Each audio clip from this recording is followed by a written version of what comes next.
Well, good evening. I don't know what other time zones people are in because people have logged into through Zoom. So wherever you are, good day.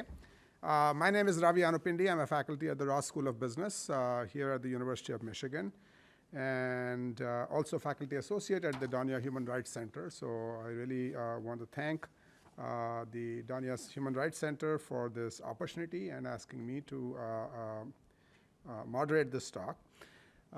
It's my great pleasure to introduce our speaker today. Dr. Bama Athreya is an expert on international labor issues, gender and social inclusion, and business and human rights. She is an economic inequality fellow at the Open Society Foundation and advisor to Lourdes Foundation and the host of the Gig podcast.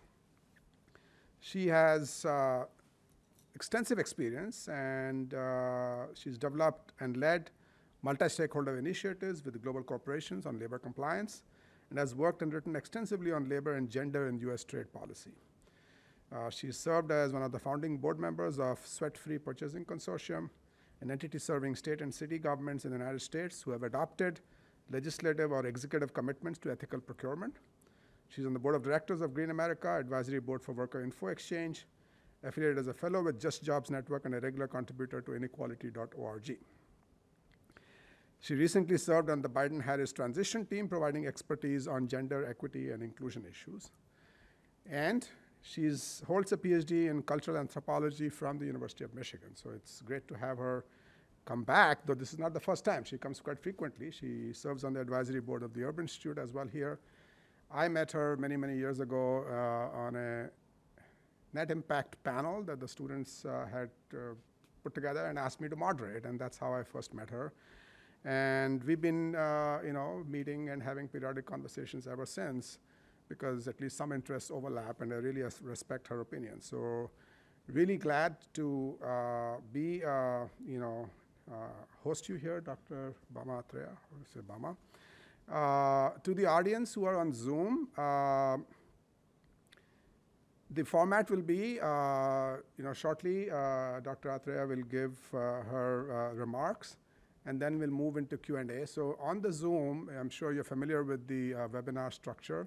The chat function is disabled, but please use the Q&A function to post your questions. I will be monitoring those, and when we get into Q&A session, I will forward those to Dr. Athreya for her response.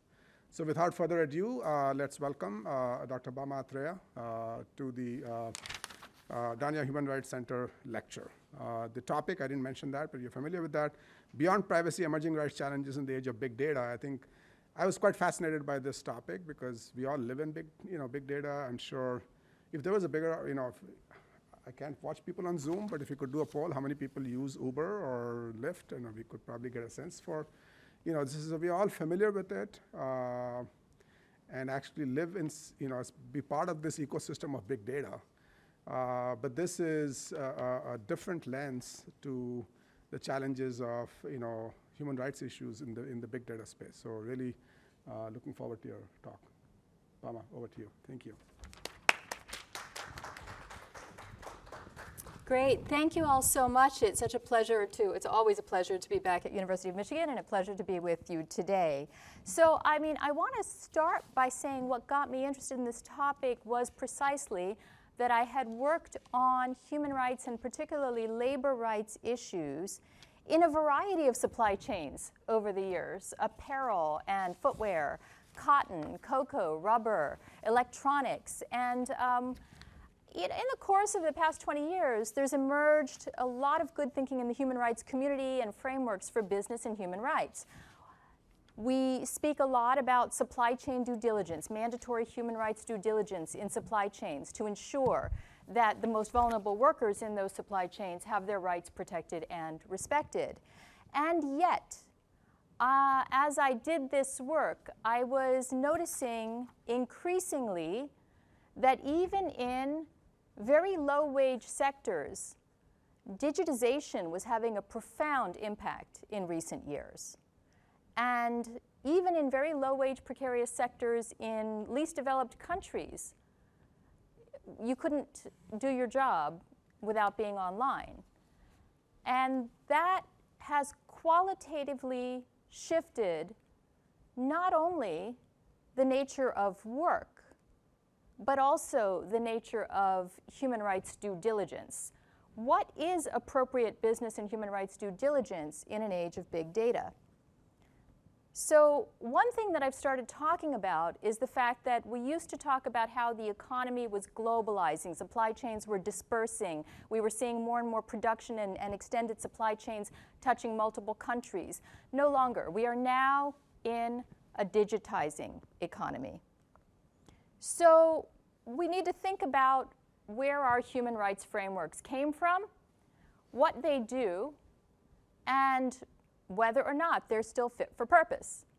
So let's start by just talking about when we started having human rights. This is, of course, you know, the famous 10 Commandments coming down to Moses, but you could look at any civilization, right? You could look at Hammurabi's Code. You could look at Tao Te Ching. And you see in every civilization at some point people needed rules. And they needed rules to do two things.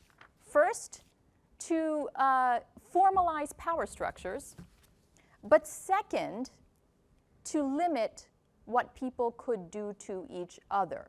So, you know, really the deep origins of our human rights frameworks are rooted in long-standing codes to govern the limitations of the behavior we could manifest on one another. Thou shalt not kill.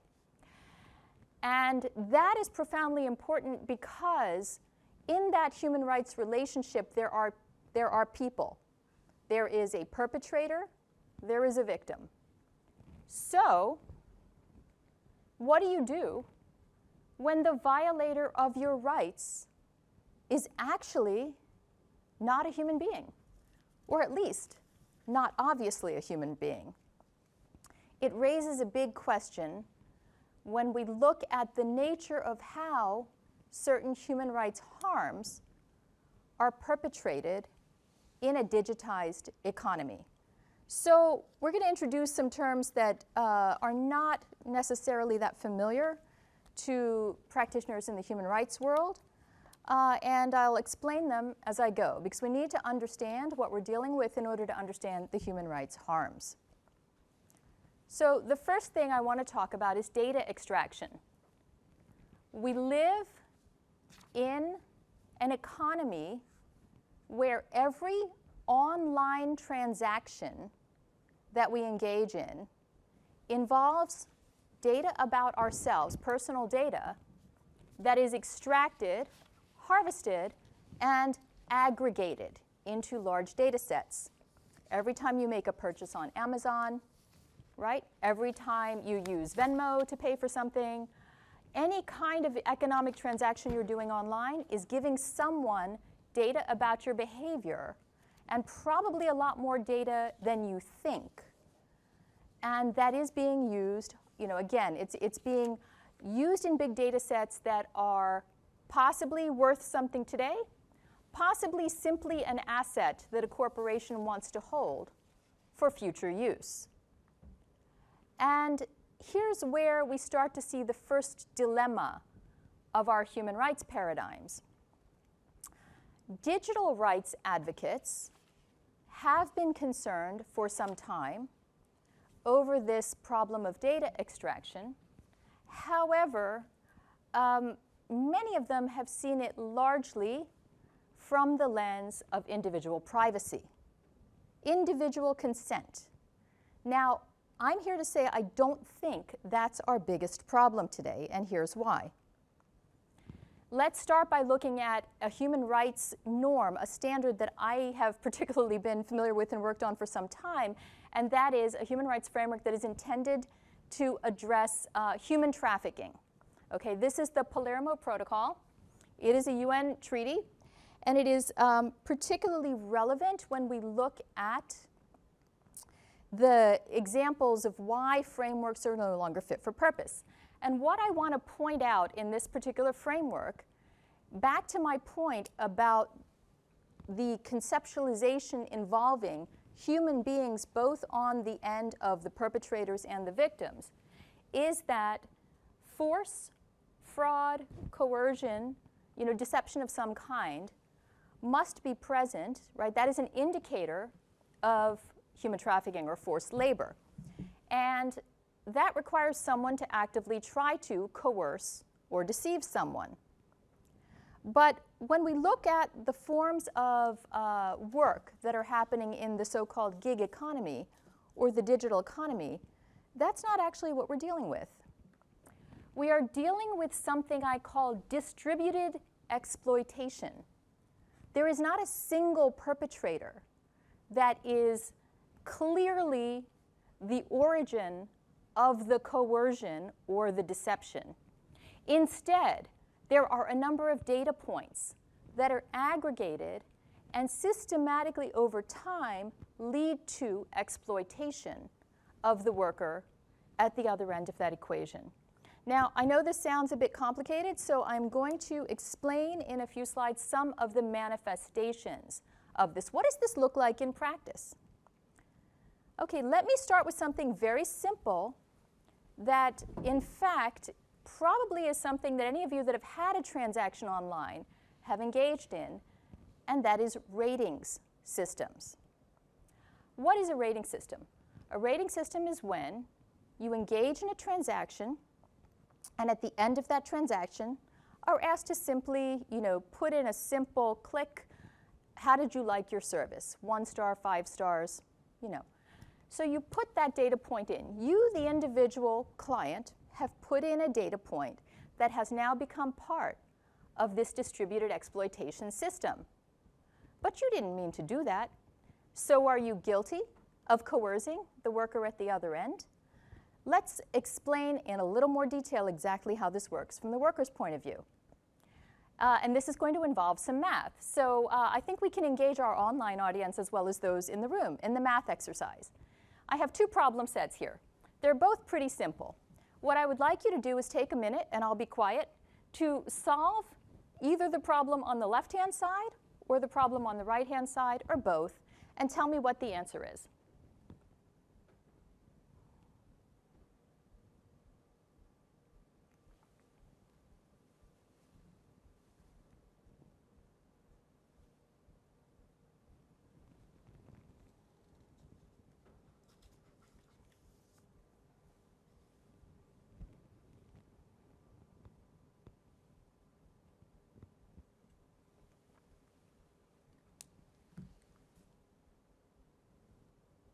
Okay, is anyone typing in answers by any chance? Nobody has typed an answer.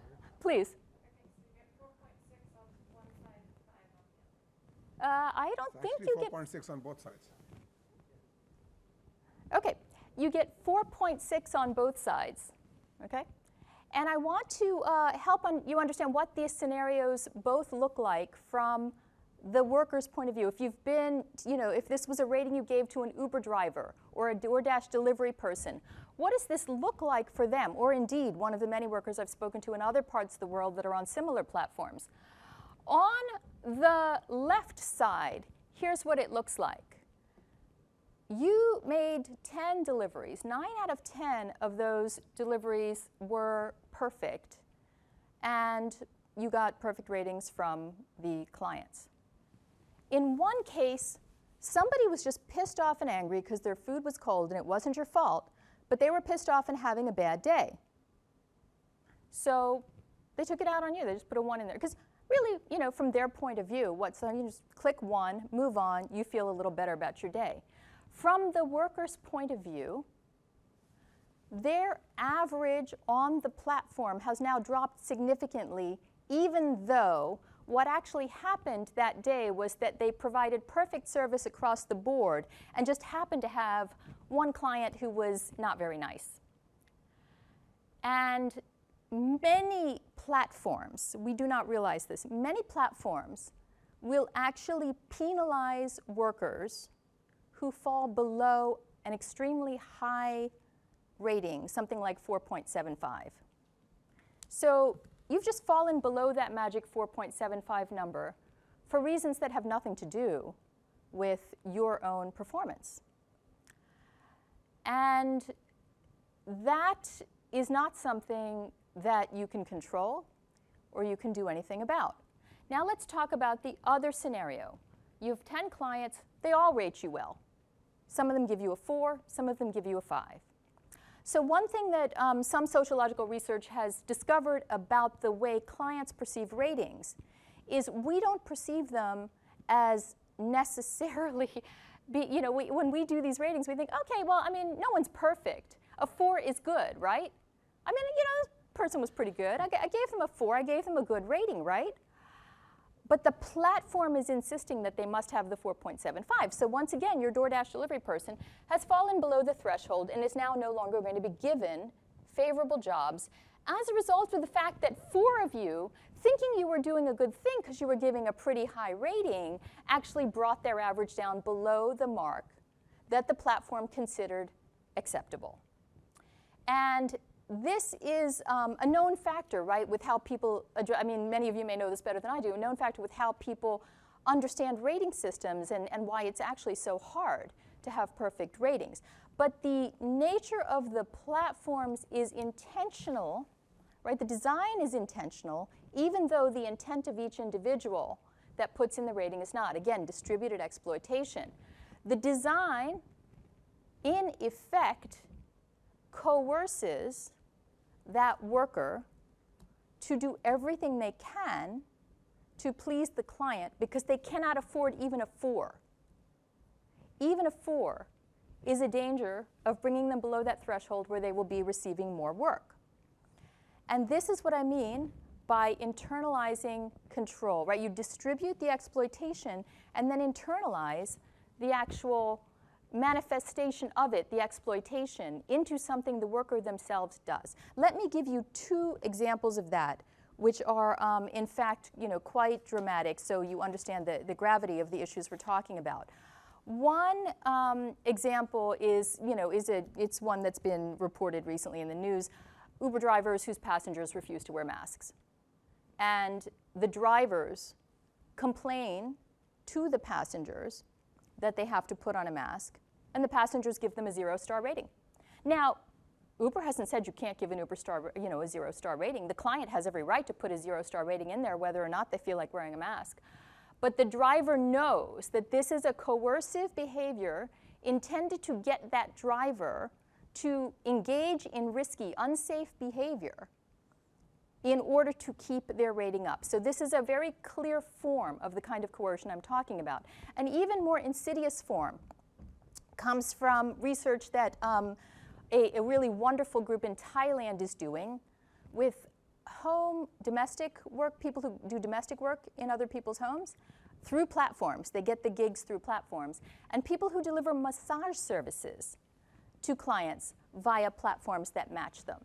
And in both cases, these are already occupations that are very fraught with risk of sexual harassment and gender-based violence. And in these situations, the workers not only have the normal range of risks that someone going to someone's home to provide a personal care service would face, but in addition, have a risk of jeopardizing their future access to work if they displease the client. The client, on the other hand, can act with impunity because there is no way in either the domestic work case or the home massage worker case that this organization is researching, there is no means to rate the client on the platform. There is no means to inform the platform that the client has engaged in harassing or threatening behavior. So the scenario for the worker is as follows. They can remove themselves from the situation, risking a 0-star rating, which will then get them deplatformed, or they can submit to the demands of the client. So again, internalizing the coercion. The platform didn't tell them they had to give in to sexual harassment, but they have internalized because of the nature of how the platform is designed.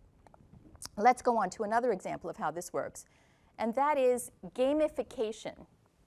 This is, again, another common feature of platforms that leads to behaviors that internalize this exploitation. Gamification is a technique to push, when we're talking about platforms for work, there are other aspects of this, but just platforms for work, to push and nudge to see how far they can, the platform can continue to extract further tasks from that worker. And so there are sometimes incentives, there are sometimes, sort of rewards and penalties. And what actually happens is, and again, we know this from research that's been done with drivers and delivery people, the incentivization to try to optimize the work results in the overriding of our normal judgment. The overriding of judgment in order to get that reward, right? To the point where people will engage in harmful behavior. Again, a very common manifestation of this is with drivers who will get that nudge just as they're, and I've, this is other people's research, but this has also been some of my own research with people driving on ride-hailing platforms around the world that report that they will be engaged in, driving for a shift for 8 hours, let's say. And the last task is always the most lucrative one and is also always the one that requires them to drive the longest when they are the most tired and when they are ready to go home. And the choice before them is, do I get my bonus for the day at the risk of my own safety because I'm feeling very tired and sleepy, or do I forego the bonus and protect my safety? So again, you're having this internalized form of exploitation where people make choices that are potentially self-harmful, but they are nudged to do so by the platforms. So now let's talk about a third way in which we are seeing new forms of rights violations, and that is algorithmic cruelty. And what this means is that clients as well, right? I talked about distributed exploitation. Clients are also in circumstances, this is the Milgram experiment, and I know it's problematic to talk about the Milgram experiment, but for what it's worth, we all understand the metaphor, right? The metaphor is, what are you willing to do to someone else, before you yourself say, I really shouldn't do that to this person, no matter what, the platform or the expert is telling me to do. So let's give two examples of what that looks like in practice that, again, come from just very recent reports during the pandemic when more and more of us were doing shopping online and having food delivered online. We were seeing that the distancing of social ties, of social relationships between the client and the worker was resulting in new forms of cruelty. Two examples. One, Instacart, there was a report on what became called tip baiting. And what tip baiting is you have excessive demand for, at a certain point in the pandemic in particular, for Instacart delivery. And because it was hard to get delivery, people were engaging in behavior where they would put into the app a very large tip for the delivery person in order to get the job accepted. And then when the delivery was made, they would cancel the tip. And this was not just, this was reported to have become quite a, significant practice, significant enough that the Instacart workers complained about it. And this is an example of something that I think is, we need more research on this, but what we have so far shows, again, people are willing to do things when they're distanced from other people and cannot see and face the consequences of their behavior. If that delivery person were knocking on the door, handing you the delivery, and you had to hand them the tip, it's likely that you, the client, would behave very differently than when it is simply an anonymous transaction on an app and you will never see that person. Another example, very similar, is something that I've just seen reported recently and I find quite disturbing, so I will not encourage anyone to, to look into this further. And it has to do with Amazon delivery people and the drop-offs at the door and the surveillance technology ring at the door. And in Amazon, you can list instructions for your delivery. Please deliver it at the front step. Please deliver it on the side door. People are putting in very inappropriate instructions for their delivery people. This, again, has apparently become, a little more widespread than one would think. So it's a sign of something. inappropriate instructions for the delivery people with the Ring cameras on to see if they actually follow the inappropriate instructions. Now, this is humiliating, of course, for people who are working hard to deliver things to your door.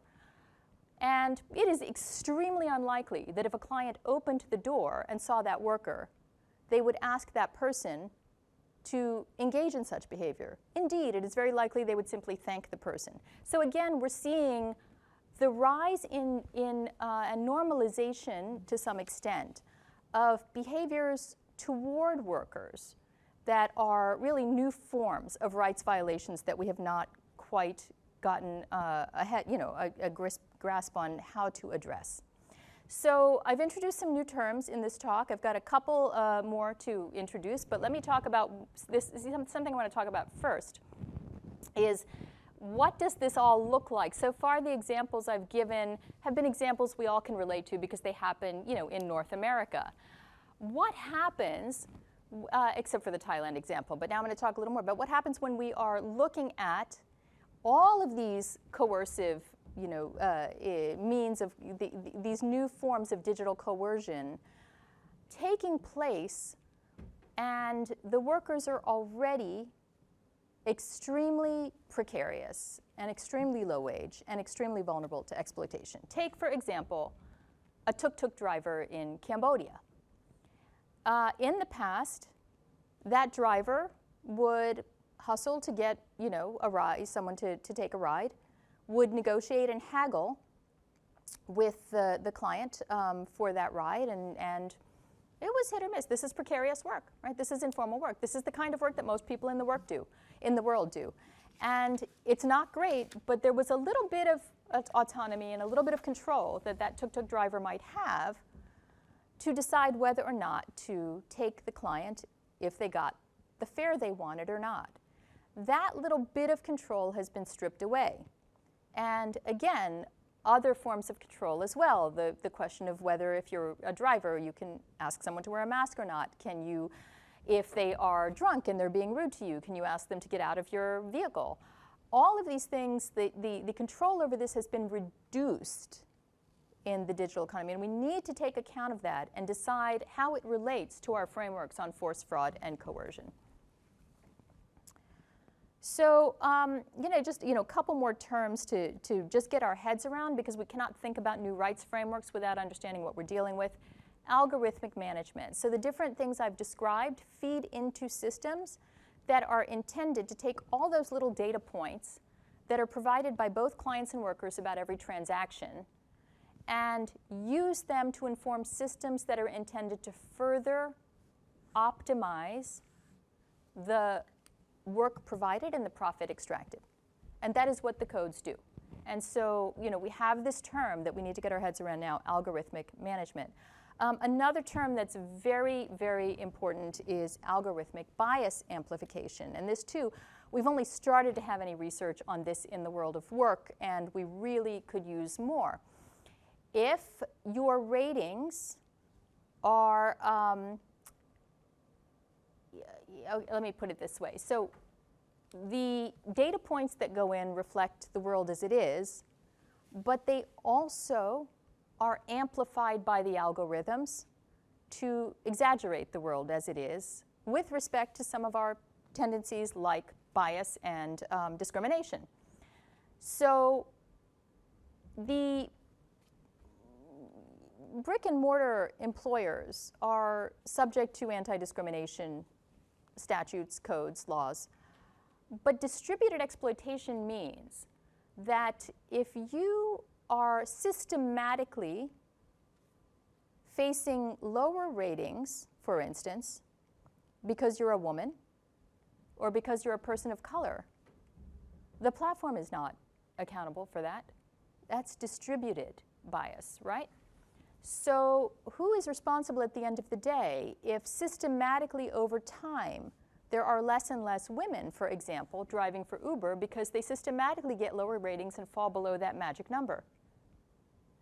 The other way we've seen this just started to have good research to see this play out, is the ways in which the optimization that algorithmic management techniques are looking for really requires people to be online as much as possible, right? I mean, the people who are rewarded are those who have the least time poverty and the most available time. And I have just been looking at one very recent paper about gig workers on Mechanical Turk that shows that women are systematically, right? There is a gender wage gap on Mechanical Turk, despite the fact that Turk itself, right, the platform itself assigns tasks in a gender-blind way. So men and women on the platform can obtain the same tasks. What's the difference? This researcher demonstrated conclusively that the difference is time poverty. That the algorithms are giving more and better work and rewarding, more those who can spend more time in a concentrated way online. And that doesn't mean women can't do that, but this researcher showed that the women who were able to do that tended to be those that did not have any family responsibilities. And that women with family responsibilities were across the board making much less money for the same number of, for the same amount of work. So we have to think about what this means too in terms of our, our understanding of what the rights frameworks are. How do you hold a platform responsible for this kind of distributed exploitation? This is a slide that was produced by a really wonderful, wonderful research group in India, IT for Change. And it's a really good example of what a woman worker on Mechanical Turk is experiencing. And I just want to point out a couple of things that are happening at the same time. Obviously it's a complex slide, but patriarchal household constraints. That you don't stop being, an Indian woman of a certain, class or in a certain life situation, and you have limited access, perhaps, to the home computer because you're perhaps sharing it with others in the family whose needs are deemed to be greater than yours, and you also have household responsibilities that do not go away. And layering on that, you have the existence of gendered hierarchies that already exist in the world of work, and perhaps a lack of access to other options and other types of work because of those gendered hierarchies. So, we're not dealing with, and this is an important point, we're not dealing with a world in which digital access is automatically going to overcome long-standing cultural norms, social norms, and patterns of discrimination.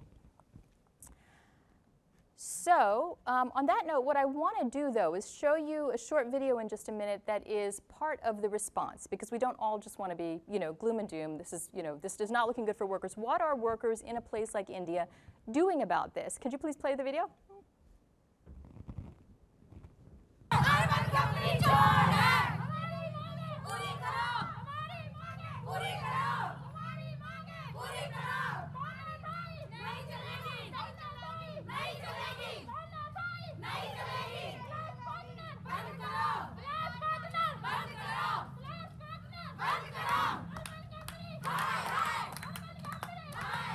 All right.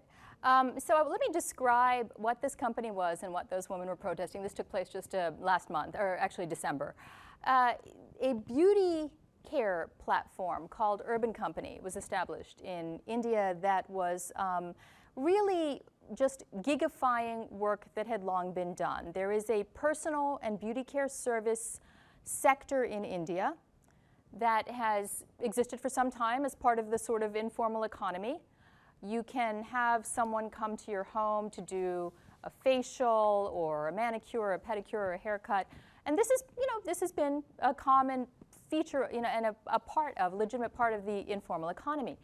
This platform has created the means to connect digitally beauty care workers and clients. And in the course of doing so, adopted some of the tactics and techniques which I have described in this talk. And beauty care workers found that they were increasingly losing control. They had less and less control, and that there was a particularly pernicious use of rating systems in this particular case. Clients were given the opportunity to rate the beauty care workers, not only for the service provided, the quality of the service, but there was also a behavioral rating. How did they behave? Now, let's think about gender norms, right? Around the world, certainly in India, what is a woman beauty care worker supposed to behave like when she comes to your home? So there was this reinforcement of the patriarchal norms inherent in the power given to the client to rate this beauty care worker on the basis of behavior. And of course, this turns into a very difficult situation for the workers who are not being well rated, because what can they say to the platform? Can they say, I did provide, they provided the service? So workers felt very, very, made even more precarious by the fact that they could be deplatformed on the basis of ratings that were about things that they felt were out of their control. So this was one of many reasons why they decided enough was enough. They took to the streets, protested outside of company headquarters, and have forced the company certainly to pay attention to their demands. The company put out a really, they had the first of the protests in October, and then the company put out a big statement. Second of the protests in December, because not enough had changed. And it remains to be seen whether we will see any action. However, I am coming close to the end of the, of the talk, and I wanted to leave us with this, that the solution to much of this, right, is going to depend on the extent to which people connect with each other, make common cause, and bring these problems to light. So just a couple more things that I want to say that I don't think are in the slides. Oh, actually, I do think I have something else in the slides for you. Okay, and so that brings us back to this question of our human rights norms and frameworks and whether they are fit for purpose. We have a world in which the laws governing these platforms, right, and governing the digital economy generally, are vastly insufficient to the challenges that we see, and we have to ask ourselves if we want governments to catch up. Do we want governments to put forward laws, regulations, and new standards to govern these actors? And there is a dilemma here. As I mentioned earlier, many in the digital rights movement are coming from a point of view that values privacy, that values individual rights, and is therefore extremely distrustful of government.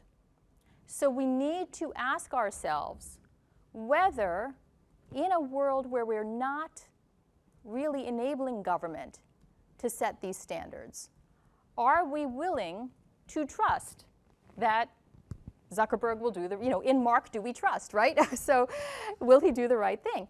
We have to figure out whether we are going to let a very small handful of people make these decisions and trust that they have the ethical, the moral sensibilities to make those decisions properly, or, because I would rather not just trust a small handful of people to make those decisions, we need to decide if we're willing to bring government and regulatory frameworks into the picture. So this really is what I want to leave you with. There are alternatives to the way we govern data today. We have treated it as a resource to be harvested. We have really sort of treated it as a set of nodes, data points that maybe are loosely connected. But in fact, some of the wonderful activists I've met in other parts of the world are increasingly talking about a digital commons, treating this as a common resource that we all should enjoy and that we all should own collectively. And that would create profoundly different legal and governance frameworks for our digital economy. Because if data is a commons, then we all actually, as citizens, have a right to collectively, not individually, but collectively make decisions about how it is used. So we do have really sort of a few, I mean, this is an additional note that I want to share before we end. Governments are starting to respond to the challenge of collective rights. And just a few recent developments that I found very interesting. In the European Union in December, there was a very lively debate that resulted in a new European Union directive on digital platforms and work, and the rights of workers, including the rights of workers to access the code behind the data sets. And that's huge, right? If workers could collectively understand how algorithmic management decisions were made and negotiate. So we'll see what happens there, but that's a very promising development. China, interestingly enough, has gone even further. And in the past year has introduced measures that rein in, because China has some of the biggest tech firms in the world, digital economy firms in the world, and have limited the commodification of certain sectors and created new guardrails, including they've created guardrails on the extent to which you can use algorithmic nudges, right? The gamification aspect of platforms. And finally, even a few brave US Congresspeople are noticing there's a problem. There was a bill introduced in the last Congress that was just reintroduced last week by Senators Wyden and Booker that is called the Algorithmic Accountability Act, and at least, is a starting point to saying that we, citizens here in the United States, have the right to know what the codes are behind the data sets that are being deployed. And on that note, I'm going to leave you all with an image from a wonderful exhibit in the Hirshhorn Museum right now. Artist Laurie Anderson, and as usual, has the most brilliant thing to say about the world we're living in. And that is it. Thank you all very much.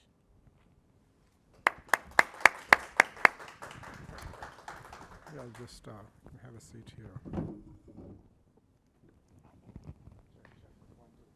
Wonderful. That's pretty wide set of issues you've opened up from this discussion. So I'll just kick off with some questions, but hopefully, our audience here and online, I'm not seeing any Q&A from the online folks yet, but hopefully they'll chime in. But towards the end, you talked about these effective guardrails. Could you give some specific examples of what those could look like? When you talk about the guardrails in algorithmic management, what could that be? So, this is I think this is going to echo a lot. Please let me know if the sound is okay. Okay. These are choices that are made. They're design choices, as I said earlier. So there is absolutely a very easy path forward on some of this, and it just depends on political will of those that own and design the platforms. To give a couple of examples, there is no reason with the rating. Let's take the ratings piece. There is no reason why. There's legitimately no reason why you need to have client ratings on any platform I can think of. I've done this mental exercise, so if someone wants to challenge me on it, please do. But I cannot think of a single platform where you actually need client ratings as a means to determine what information you might need to know about the service providers on that platform. So that's a very simple design correction that could be deployed that would actually do a world of good. Another very, again, simple design correction, when I talked about the nudges, those are intentionally designed into the platform. You simply could make a choice to design otherwise so that workers were nudged to do less work in the same amount of time instead of more work. And that's a very easy design choice. This kind of relates, Ravi, to some of the work that I know you know well about factory lines. You can decide to speed up the line, or you can decide that that's actually too fast. Let's slow down the line so that it takes place at a pace that we think is a human pace. Very simple design choice. Right. But those are design choices in terms of, because getting into specifics, right? Is that okay? Okay. Yeah. So you're talking about design choices, but this is getting into like opening the kimono. You're saying, what does the code do? How would a government regulate that at all? Well, so another example, so before I get to the government question, is we have seen now in Europe over the past, it's fairly recent year, just maybe a little over a year, cases that have effectively been moved forward by collectives, groups of gig workers, and in some cases, in Spain, they've been able to unionize. I think in other places they haven't been able to unionize because of legal, classification issues, but they have been able to collectivize and to bring forward some cases to say we would like to see the code behind the decisions that are being made and negotiate over that code. And so, the one simple thing that has happened in Spain and is worth noting is government can enable that to happen, A, by recognizing collective organizations of gig workers, and B, by stating in law that this is not a proprietary business secret, that a legitimate worker representative organization, which they have just said in Spain, has the right to see the code on behalf of the workers it represents. And the real life application of that is if a worker is terminated, and the worker says, I don't see any reason why I should have been terminated, then the union or the worker organization that represents them can go and find out what was behind that decision and if it was a decision that was fair or not. Why was that decision made? What did the code tell the company, and why was that worker fired? Right. Yeah. Again, when you give the example that 4.6, the numerical example that you gave, I was reminded of Deming, and Edward Deming used to always talk about don't use outliers to punish or reward people, right? And it goes back, this happened in factory settings, it happens in organizations, etc. So if this was embedded in a code, to the point that you're saying, and if that code is visible, that could become a point of negotiations about how you actually, even if you have these ratings, what is a good way to, acceptable way to evaluate this stuff as part of the negotiation. Correct. Now, you also talked a little bit about this distance that digitization creates. I think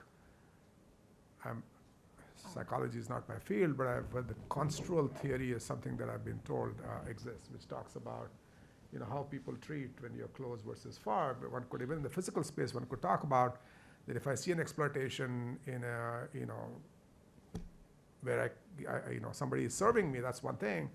But if somebody toiling away, the blood diamonds kind of example is far away in Congo, I don't see it. So it's out of sight, out of mind kind of thing. What can be done about that? Because that's the nature of digital when it becomes, distant in some ways.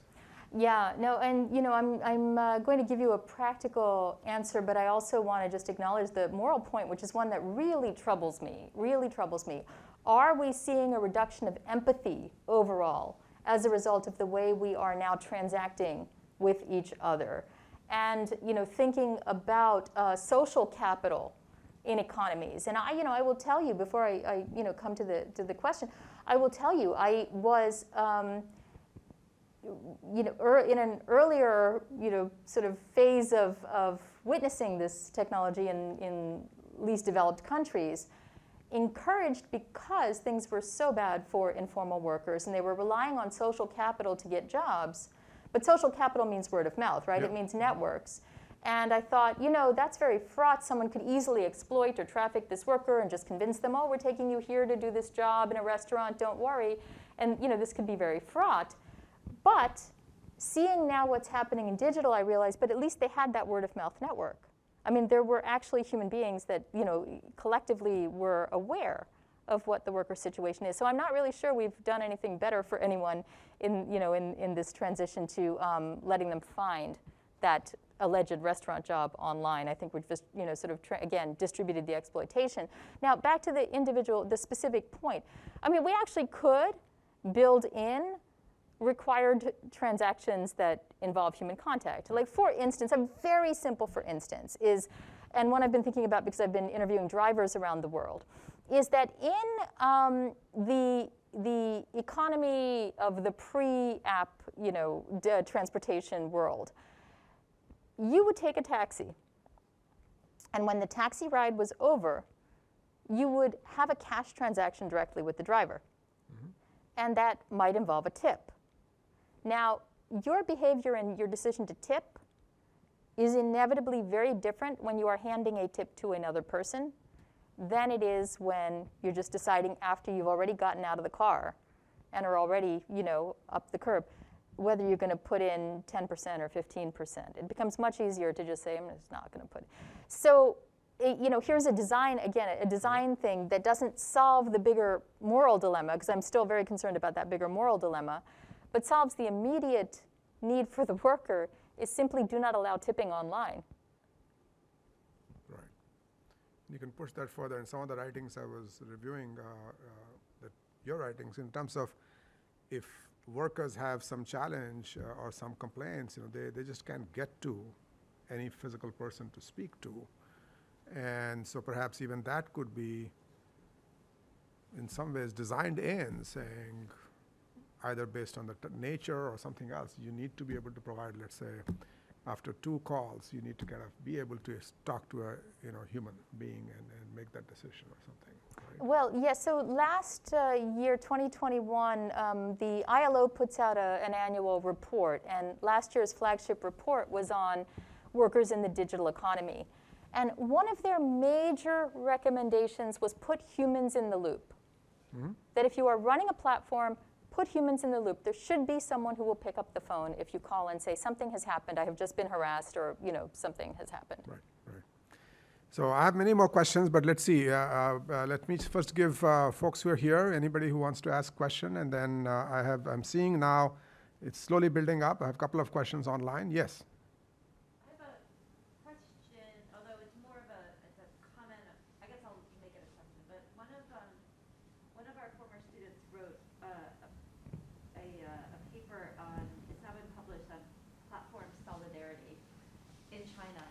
One of the things that she found a lot of the same things that you're talking about, and particularly this focus on clickbait agreements. So your labor contract is something that you have no ability to even discuss with somebody. It's just something you click onto when you become a driver. She was looking at food delivery.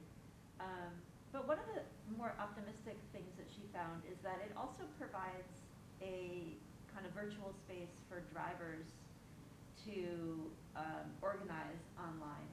And because they all have basically the same boss, which is an algorithm, the issues are the same no matter where they're driving or wherever they are. And of course, the technology is subject to surveillance, and of course that would make it difficult for them to, say, organize a strike. But I did think it was interesting that there was some degree in which it facilitates solidarity across workplaces in a way that a typical, factory wouldn't. No, that's great. Let me just, I don't know how many people online were able to, because I don't know how good the mic system is. Yeah, that's okay. So I think the question basically was about, does the same digital space, if I paraphrase, right, also facilitate solidarity among the workers, because, there is on the exploitation side of things that the focus of the talk was, but it's the same digital space that could facilitate solidarity more easily, perhaps. So, yeah. Yes, no, and it's great. And I also want to just, for those who couldn't hear it, just to highlight that this is based on your students' research in China with delivery workers in China, which is really, just incredibly significant to have that research and to be able to understand what's going on with workers in other countries, and particularly in huge economies like China, because they could be a bellwether for what happens elsewhere. And so the point is one that I've been fascinated with as well. The nature of technology is really dependent on how we use it, right? And this is a big point that I reflected on, in another piece that was about these urban company workers, the beauty care workers in India. They found each other online. There would not have been an offline solidarity action but for the fact that they ran into each other, formed WhatsApp groups, chatted with each other over WhatsApp, and discovered that, yes, I had that happen as well, and the company didn't respond to me either. And that exact building up of solidarity around common problems and common dilemmas. And this is the promise of technology for very low-wage and precarious workers like this, is the ability to connect.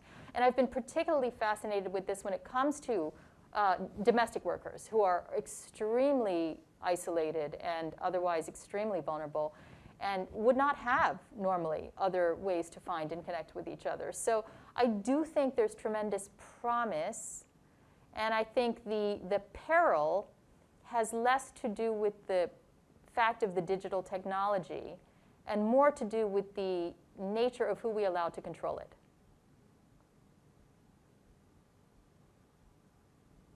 Yeah. Other questions? Anybody from the audience? Yeah. So if you're not working in this space, Could we just give the mic to hand over here? so if you're not working in this space or lobbying in this space, but want to be responsible and respectful of the concerns that you've raised today, what are your recommendations for customers? Should we just not do ratings? Should we always give 5s? What are other ways that we could, in small individual ways, help address this problem? Yeah, that's always like so interesting and hard to think about what we can do as individual consumers when it comes to any industry.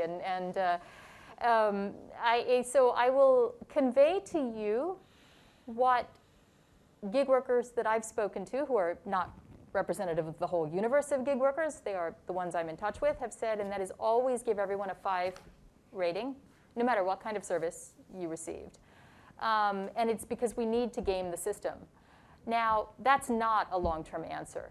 That's an answer for today so that you're not inadvertently causing harm, so that you're not part of the distributed exploitation.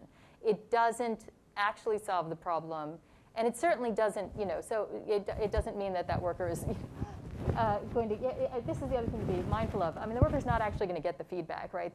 This is not an actual feedback system where they think they've done a good job, because they don't get your individual rating, they get the amalgamated rating. So for the moment, my best advice is everybody put in 5s every time you order something.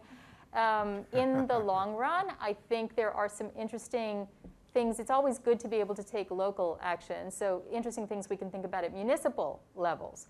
And more, I think we're going to have to start to work at that level to get the kind of regulation over the attention economy, the digital economy that we want, in ways like, for instance, I'm going to give you an example that's related but tangential, but it comes to the point about algorithmic bias.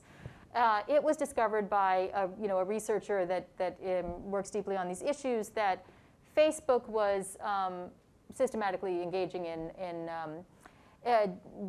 gender discrimination in job advertisements. Now, Facebook lives on advertisements, and it lives on these very tailored, micro-targeted use of advertisements. And so what the micro-targeting was doing was it was deciding, based on all that wonderful biased data that goes in about people's behaviors, that people prefer to hire men for certain jobs, and they prefer to hire women for certain jobs. So the micro-targeting only ever would push certain types of job advertisements to men and only ever push certain types of job advertisements to women.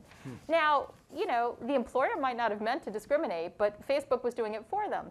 So the city of New York has set up an office of AI.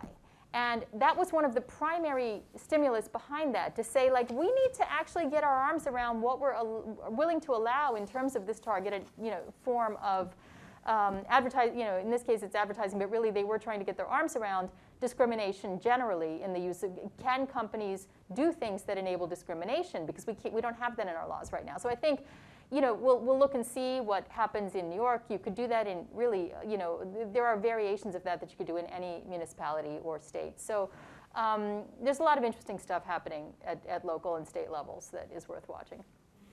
So given that the last question was on ratings, I think let me take one question there are a few questions that have come up online. This is, one of them is about ratings. While you've talked about ratings online, does not this also work equate to all ratings employers have long used on employees to rate their performance? Do not these same ratings foster behavior seeking to maintain ratings in the workplace setting, which can create risks, especially in the healthcare setting? So what does your work advocate related to performance evaluation tools commonly used in work setting? And I'm paraphrasing, both physical and digital. So if performance rating is an issue, how is that different in a digital space, which you've talked about, but doesn't the same thing happen in the physical space? Well, I mean, okay, so it's hard to know the full intent behind the question, but that is not my experience of formal workplaces. Formal workplaces, if you work in a supermarket and your employer is that supermarket and you are providing customer service day in and day out, every single person who checks out does not then rate you 1 through 5. Your performance rating is actually dependent on your relationship with your manager and your performance, which is a very different thing than the sort of distributed, we're going to outsource to an anonymous cadre of people who may or may not be decent human beings our decision about how well you are performing. So I see it as entirely qualitatively different. But we do have customer service ratings. I visit a dealer, auto dealer, and Honda will send me a survey form. Sure, but there's a human in the loop. Yes, okay, so that's the distinction. That is the distinction, that Right. if you are in that kind of a business, those forms will go to your manager, and every month your manager will say you're doing well, you're not, I mean, and there may be variations on this. Again, I don't know what the example is that the questioner has in mind, but my experience of the use of those is that there is a human in the loop, which then leads to a conversation. And it is possible in that conversation that you've had with your example about the Honda, the dealer, that somebody has sent in some negative comments. Yeah. And the individual, the seller can say, I remember what happened. I remember that case. I remember why that person was unhappy. Here's what happened. Right.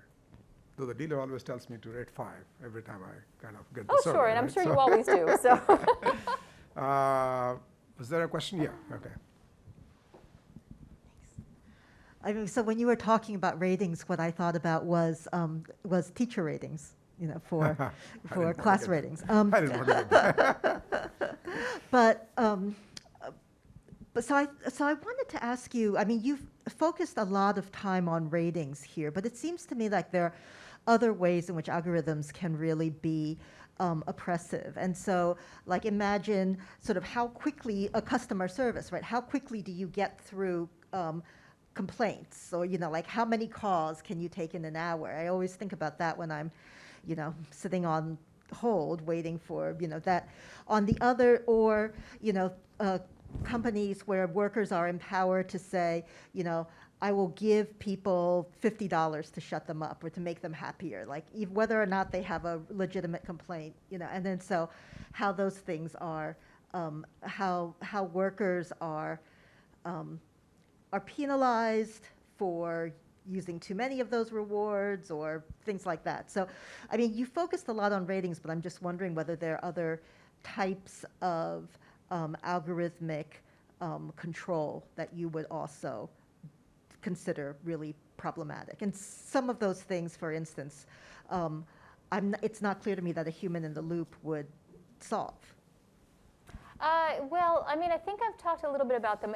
You're quite right. I mean, one of the reasons I focus on the rating example is because it's one that everybody can grasp, because we've all had some actual tactile familiarity with it. So I use that as emblematic. I also do have a particular pet peeve about how that manifests itself. But I think we talked about the design. I mean, there are intentions behind design, and that's where it's at that end that we really need to put our attention. And it's at that end, I think, that we need those guardrails. I talked very briefly about the nudges, and about now this sort of new move by the Chinese government to recognize that the nudges were potentially pushing people in ways that the government disapproves of, that are not appropriate from the governance point of view. And so that's an interesting example of getting behind the design and saying, look, if you're actually trying to push people to do certain things, we're going to say that's too much and you can't do that. So there's always a lot more to dig into, and I will say I think there's a lot of emerging research that's really interesting and really important on this. And so one of the things we need, and I think I have said this, is we're only starting to even understand. I mean, I know what I know, but as I did this fellowship over the past 2 years, I mean, every month some researcher would come out with a very seminal new paper exposing yet more issues that we had not understood before. Most recently, the one that, as I mentioned, I was just reading before this talk about the time poverty issue. So it's hard for me to say what all the other harms are, in no small part because we've got emerging research that is pointing out more harms in real time, right, even as we are doing this work. And so my big plea is for more research, please. Yeah, Steve. Thanks so much for a really provocative and fascinating presentation. I think one of the great insights for me listening to you was the very first thing you said, how the conversation about this typically starts off and often ends up being about privacy, and that's still the dominant conversation. I think that's still the dominant conversation, is how these companies are, intruding into our lives and stealing our information and using it against us and all that stuff. And you have identified a totally different set of problems that have to do with workers, and in an environment where the public may not care as much about workers, other people, as they do about their own privacy, and that's the empathy problem you were talking about. So my question for you, based on that challenge, is how do you get the public's attention to look beyond privacy and to look at the problems that this gig economy causes for the workers? I mean, I know there's some discussion about how Uber workers are exploited, but I still think my sense, just in watching, the BBC and some news, is it's still privacy that gets the public's attention. And so how does someone like you who works on this figure out a way to channel in and get this other thing part of the agenda? Yeah, so I mean, one of the things that a number of the researchers that I have gotten to know and work with say repeatedly is these forms of algorithmic management and control are coming for all of us. This is going to be the future of work. And so you have these future of work discussions on one hand that I think are quite limited, the ones that typically take place in the US and in OECD countries that are about automation and robots taking people's jobs. But in reality, I think what's happening in the developing world is the real harbinger of the future of work. And it's how do we figure out how to get that data and increasingly optimize, manage, right, through the continued use of these techniques to extract yet more and more work from every single kind of worker. And so that's, I think it's a great question. And clearly I don't have an answer to it, but this is what many people in the field are now, saying is the reason you should care is because it is going to be your job at some point. So let me take the two other questions online. So one is, we talked about, whether it's design context, focusing on the design of the algorithm or design of the platform. But it always comes up to, so who will be the enforcing agent for these laws or rules that we are talking about here? So this idea of a digital commons, it requires national digital policy. So it's starting at, I mentioned that cities and states are starting to do some interesting things, and policy can certainly be set at subnational levels. But the real game, I think, is going to be national policy. And some of the ideas that have been put forward by digital sovereignty advocates, not digital rights advocates, not the privacy folks, but the digital sovereignty advocates in India, have led to a draft digital policy that takes on board some of this thinking. And that's really, I think, the exciting movement, is to say, what do we do at a national level to reconsider the right of companies to the data? Mm-hmm. What the guardrail should really be is at that level of saying the data is there, but you can't just willy-nilly, you need to tell us what you're taking, why you're taking it, and make available to interested stakeholders the code that you are applying to it. And so the other manifestation of this, is much more, it's less reliant on national governments, is data trusts, and that's an idea that I think has, it's got a place in the world. It's not as ambitious, but it's the idea that, for instance, with these workers in the unions in Spain, that Individually, it doesn't make any difference to them if you give them back their data, because that's not really what it's about. But collectively, it's actually quite useful. So if the worker organization can be in a position to negotiate over the fact that you get deplatformed for a 4.75, then that becomes a very valuable, kind of a governance, not government, but governance structure that involves, bipartite negotiation between the worker organization and the platform. So that's another, possibility. There's also a really interesting platform cooperative movement, which then just takes it all into private sector, basically, and is very obvious that, you cooperatively own data, and then you apply it to a platform that provides a certain service, and everybody collectively makes decisions about the, the algorithm and things like the, who gets deplatformed or who gets more jobs. Right. Okay. Good. There is. Can you give an example of a company? So you talked about New York City or somebody else doing this stuff. The example of a company which has done a good execution in terms of tackling the rights challenges. So the platform. So unfortunately, as we see in the economy at large, of course there are examples, but they tend to be very small and very limited to niche markets. So there are a number of lovely examples that come out of the platform cooperative sector. Okay.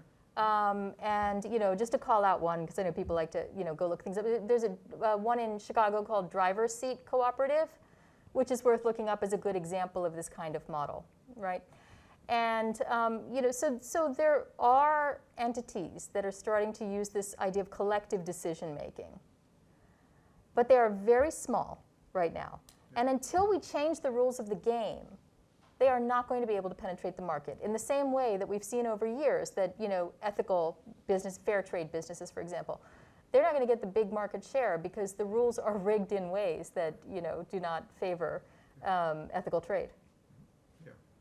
Any more questions? There's one more question here, but if there is question in the audience here, are there known examples of algorithmic bias stifling product or organizational innovation within firms that use these algorithms as part of their business model? It would seem that both or either would be similarly distorted and stymied by algorithmic bias. It would seem so, and I don't have an example off the top of my head, but I think it's an excellent point that at some point you lose the richness of and complexity of of the thinking that you might have. I think we could just think through this hypothetically, but since I don't have an actual example, I just want to note that I think that's an excellent question. Again, back to my point about research, that would be a good thing to know more about. Right. Okay.